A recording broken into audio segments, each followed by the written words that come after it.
What's up guys, Jules here, and today nandito tayo sa Odd Cafe and we're gonna do a bike check of my friend's Scream Ranger. Matagal na tong nasa kanya, ngayon niya lang nagagamit ulit. Matagal na siyang nakatambak, so ito yon, Scream Ranger Guillermo. Special edition siya ng ano to? Ranger.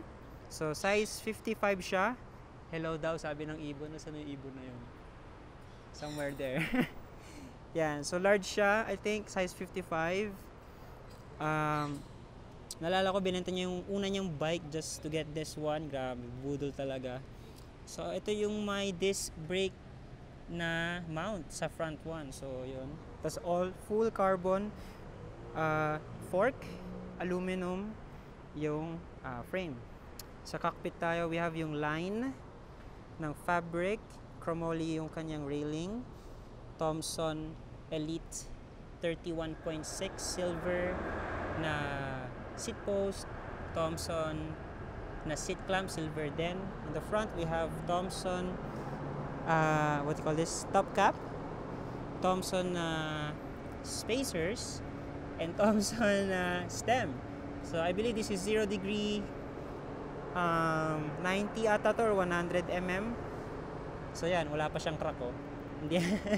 And we have Nito bars. I forgot kung anong Nito bars to. I think hindi to for shred eh. Basta Nito bars siya na mahaba siya before. Pinakat lang ni Kuya. And then granite bell. I forgot. Yun. Tapos OD X Vans double lock na grips. Ito yung may lock dito. Meron din dito. Ayun. Yung headset niya, yung standard ng Scream, nakasama na sa frame set. Next, yung wheel set niya, we have yung Grand Compe 2 high flange hubs. Pero ito yung 32 holes, silver. Pillar spokes and nipples, pero yung nipples nga hindi yung brass one. Ito yung kasama nung spokes. We have Hydra rims 32H din. And then Panaracer Gravel King SK. Ito yung luma nila, 700 by 38C. Grabe yung tigas ng PSI ni Kuya dito eh. Ganon din sa likod, same lang. Sa kanyang drivetrain, we have yung Omnium's all-time favorite na crank arm. Tapos nakakabit yung Apollo chainring niya na orange, diba? Grabe. Kumikinang ina. Tapos sa likod, Alter Gold na lock ring. Both yan sa left and right sides. We have yung cog niya,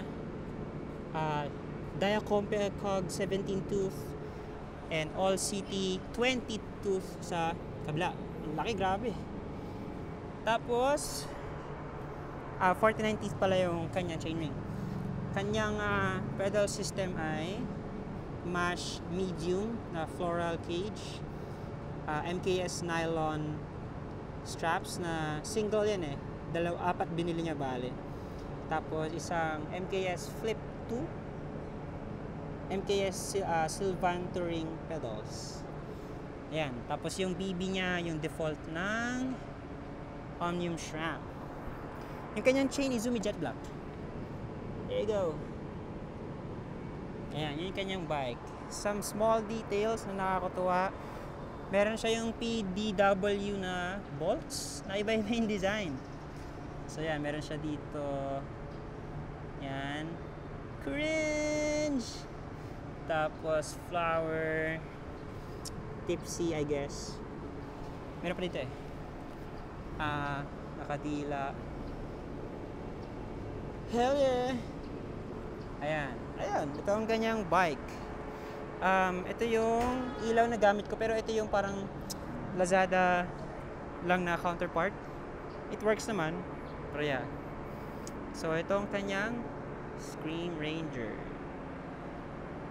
Miss ko na mag-tracklocross. Anyway, thank you for watching in yung kanyang bike. I'll see you in the next one.